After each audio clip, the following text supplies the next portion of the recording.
Hi guys, welcome back to my new vlog. Guys, ಈ vlog ನೋಡ್ಬಿಟ್ಟು confuse ಆಗಬೇಡಿ, ಇದೇನು ಮೋಟೋ ವ್ಲಾಗ ಇಲ್ಲ ಡೈಲಿ ವ್ಲಾಗ ಅಂತ. ಯಾಕಂತಂದ್ರೆ ಸ್ವಲ್ಪ ನಾನು ಜರ್ನಿ ಮಾಡ್ಕೊಂಡು ಇವತ್ತು ಹೋಗ್ತಾ ಇರೋದ್ರಿಂದ ಇವತ್ತು ಆದಷ್ಟು ತುಂಬಾ ವಿಡಿಯೋಸ್ಗಳು ನಿಮಗೆ ಡ್ರೈವಿಂಗ್ ಕ್ಲಿಪ್ಸೇ ಬರುತ್ತೆ. ಅದರಿಂದಾಗಿ ಯಾರು ಕನ್ಫ್ಯೂಸ್ ಆಗಕ್ಕೆ ಹೋಗ್ಬೇಡಿ, ಇದು ಡೈಲಿ ವ್ಲಾಗೇನೆ. ಸೊ ಇವತ್ತಿನ ವಿಷಯ ಏನಪ್ಪಾ ಅಂತಂದ್ರೆ, ಇವತ್ತು ಸಂಡೇ, ವೀರ್ನ ಹೊಸಳ್ಳಿ ಅಲ್ಲಿ ಒಂದು ಫಂಕ್ಷನ್ ಇದೆ. ಈ ಊರ್ ನೇಮ್ ಕೇಳಿದ ತಕ್ಷಣ ತುಂಬಾ ಜನಕ್ಕೆ ನೆನಪು ಬಂದಿರಬೇಕು. ಮೈಸೂರಿನವ್ರಿಗೆಲ್ಲ ತುಂಬಾ ನೆನಪಿರುತ್ತೆ. ಬೇರೆಯವ್ರು ಕೂಡ ನೋಡ್ತಾ ಇದ್ರೆ ನಿಮ್ಗೂ ಕೂಡ ಆ ನೇಮ್ ಗೊತ್ತಿರುತ್ತೆ. ಆ ನೇಮ್ ಯಾವ್ದಪ್ಪ ಅಂತಂದ್ರೆ ಮೈಸೂರು ದಸರಾ ಗಜಪಡೆ ಆರಂಭ ಆಗೋದೆ ಈ ವೀರ್ನಹೊಸಳ್ಳಿಯಿಂದ, ನಾಗರಹೊಳೆ ಫಾರೆಸ್ಟ್ ಇಂದ ಹತ್ರ ಇದು. ಸೊ ಅಲ್ಲಿಂದನೇ ನಮ್ಮ ಮೈಸೂರು ದಸರಾ ಗಜಪಡೆ ಆರಂಭ ಆಗೋದು. ಇನ್ನೊಂದು ಸ್ವಲ್ಪ ದಿನದಲ್ಲೇ ಗಜಪಡೆ ಬರುತ್ತೆ. ಸೊ ಆ ಪ್ಲೇಸ್ಗೆ ನಾನು ಹೋಗ್ತಾ ಇದ್ದೀನಿ. ವೀರ್ನಹೊಸಳ್ಳಿನಲ್ಲಿ ನಮ್ಮ ಭಾವ ಅವರ ರಿಲೇಷನ್ ಅವ್ರದ್ದು ಒಂದು ಪಾಪು ಬರ್ತ್ಡೇ ಫಂಕ್ಷನ್ ಇತ್ತು. ಸೊ ಅದಕ್ಕೆ ಹೋಗೋಣ ಅಂತ ಅಂದ್ಕೊಂಡು ಇವತ್ತು ಸಂಡೇ ಆಗಿದ್ರಿಂದ ರೆಡಿಯಾಗಿ ಹೊರಟೆ.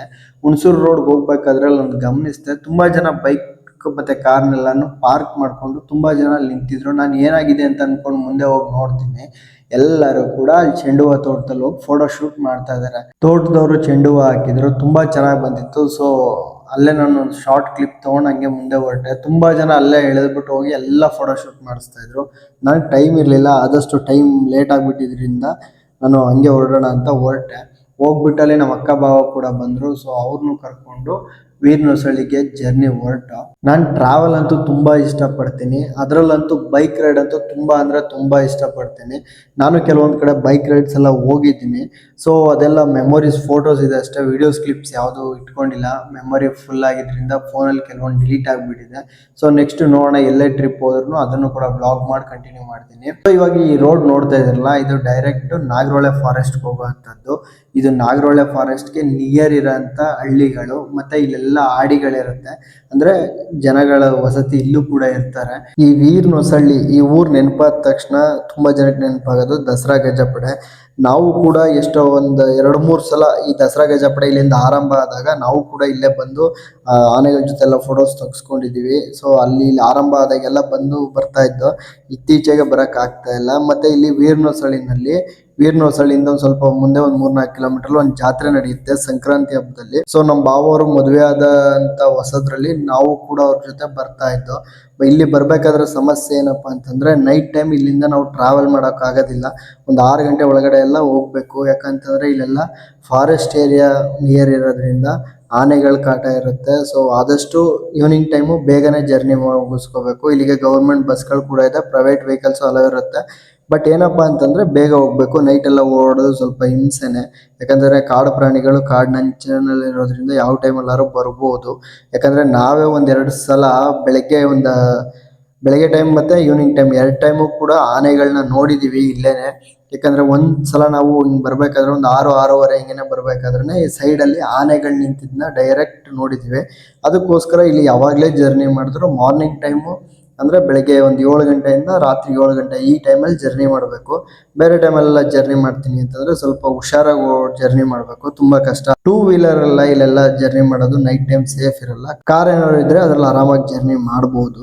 ಸೊ ನಾವು ಈಗ ಟೈಮ್ ಮಧ್ಯಾಹ್ನ ಆಗಿತ್ತು, ಫಂಕ್ಷನ್ ಎಲ್ಲ ಸ್ಟಾರ್ಟ್ ಆಗಿರುತ್ತೆ ಅಂತ ಅನ್ಕೊಂಡು ಕರೆಕ್ಟ್ ಆಗೋದು. ಇಲ್ಲಿ ನೀವು ಲೆಫ್ಟ್ ಸೈಡ್ ಗಮನಿಸ್ಬೋದು, ಇಲ್ಲೆಲ್ಲ ಬ್ಯಾರಿಗೇಡ್ಸ್ ಹಾಕಿದ್ದಾರೆ ಮತ್ತೆ ಟ್ರಂಚ್ ತೆಗೆದಿದ್ದಾರೆ.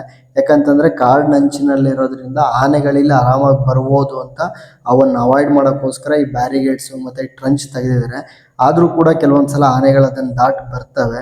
ಕರೆಕ್ಟಾಗಿ ನಾವು 1 ಗಂಟೆಗೆ ಫಂಕ್ಷನ್ಗೆ ಬಂದು ಆಲ್ರೆಡಿ 12 ಗಂಟೆಗೆ ಫಂಕ್ಷನ್ ಸ್ಟಾರ್ಟ್ ಆಗಿದ್ರಿಂದ ನಾವು ಸ್ವಲ್ಪ ಲೇಟ್ ಆಯ್ತು. ಹೋಗ್ಬಿಟ್ಟು ಪಾಪಗೆಲ್ಲ ವಿಶ್ ಮಾಡಿ ನಾನ್ ವೆಜ್ ಊಟ ಮಾಡಿಸಿದ್ರು. ಊಟ ಎಲ್ಲ ಮುಗಿಸ್ಕೊಂಡು ಮತ್ತೆ ನಾವು ಟೈಮ್ ಆಗುತ್ತೆ ಅಂತ ಅಲ್ಲಿಂದ ಕರೆಕ್ಟಾಗಿ ಹೊರಟ್ಬಿಟ್ಟು, ಯಾಕಂದ್ರೆ ಮತ್ತೆ ನಾನು ಅಲ್ಲಿಂದ ಹುಣಸೂರಿಗೆ ಬಂದು ನಮ್ಮ ಅಕ್ಕವ್ರ ಮನೆಯಿಂದ ಮತ್ತೆ ಅಲ್ಲಿಂದ ನಾನು ಊರಿಗೆ ಬರಬೇಕಿತ್ತು. ಸೊ ಟೈಮ್ ಆಗುತ್ತೆ ಅಂತ ಅಲ್ಲಿಂದ ಜರ್ನಿ ಸ್ಟಾರ್ಟ್ ಮಾಡ್ದೆ. ಈಗ ಲೈಟಾಗಿ ಸ್ವಲ್ಪ ಕೆಲವೊಂದು ಕಡೆ ಮಳೆ ಆಗಿರೋದ್ರಿಂದ ಗ್ರೀನರಿ ತುಂಬಾ ಚೆನ್ನಾಗಿತ್ತು. ಸೊ ವ್ಯೂ ಎಲ್ಲಾನು ನೋಡ್ತಾ ನಾನು ಮತ್ತೆ ಈಗ ಡೈರೆಕ್ಟ್ ನಮ್ಮ ಅಕ್ಕವ್ರ ಮನೆಗೆ ಬಂದೆ.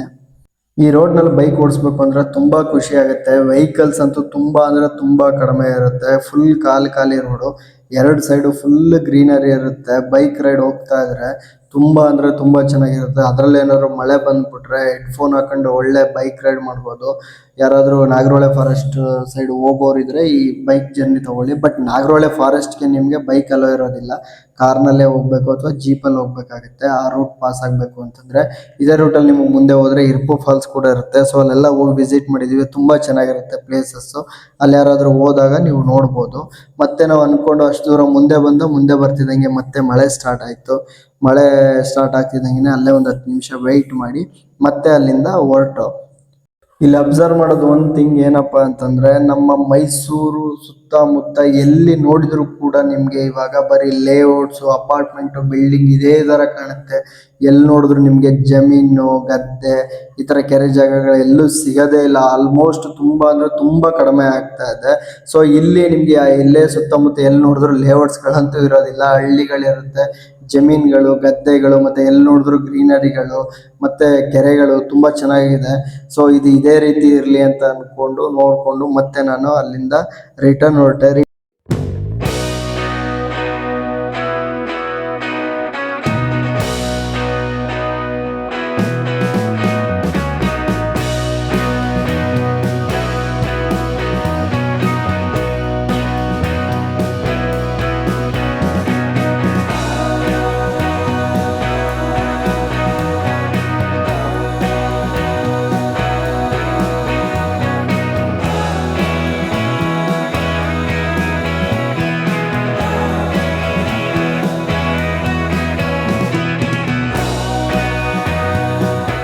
ರಿಟರ್ನ್ ಬರಬೇಕಾದ್ರೆ ಮತ್ತೆ ಅಲ್ಲಿ ಅಬ್ಸರ್ವ್ ಮಾಡಿದ್ದೇನು ಅಂತಂದರೆ, ಮತ್ತೆ ಅದೇ ಹೂವಿನ ತೋಟದಲ್ಲಿ ಇನ್ನೂ ತುಂಬ ಜನ ಇದ್ದರು. ಸೊ ಎಲ್ಲರೂ ಕೂಡ ಫೋಟೋಶೂಟ್ ಮಾಡ್ತಾಯಿದ್ರು. ಅದನ್ನು ನೋಡಿಕೊಂಡು ನಾನು ಜಸ್ಟ್ ಇವತ್ತು ಮನೆಗೆ ರಿಟರ್ನ್ ಆದೆ.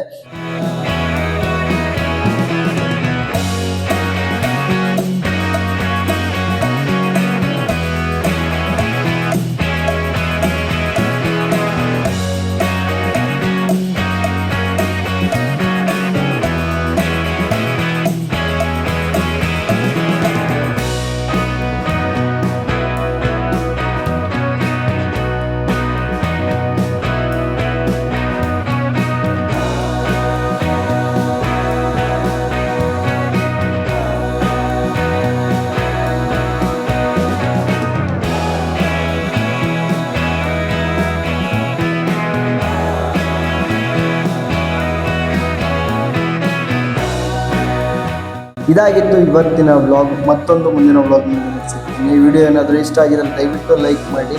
ನಮ್ಮ ಚಾನಲ್ಗೆ ಇನ್ನೂ ಯಾರಾದರೂ ಸಬ್ಸ್ಕ್ರೈಬ್ ಆಗಿಲ್ಲ ಅಂದರೆ ಸಬ್ಸ್ಕ್ರೈಬ್ ಆಗಿ, ನಿಮ್ಮ ಫ್ರೆಂಡ್ಸ್ಗೆ ಈ ವಿಡಿಯೋನ ಶೇರ್ ಮಾಡಿ. Thank you.